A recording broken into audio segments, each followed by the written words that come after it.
बर्तमान बड़ खबर बाइक को धक्का देला बाइक ट्रक तले चापी होई नाबालकर मृत्यु बाइक चालक गुरुतर।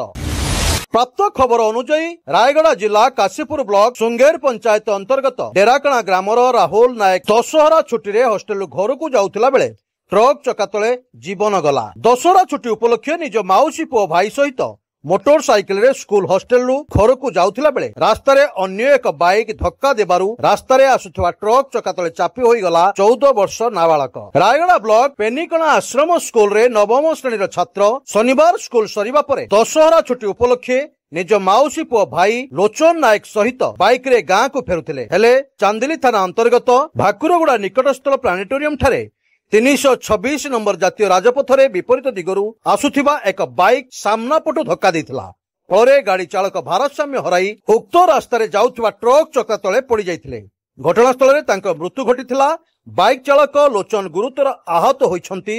खबर पाई चांदिली थाना आईआईसी उत्तम कुमार साहू एसआई आशुतोष साहू घटनास्थल रे पहुंचीथिले एवं मृतदेह और आहतों जिला मुख्य चिकित्सालय को आनिथिले।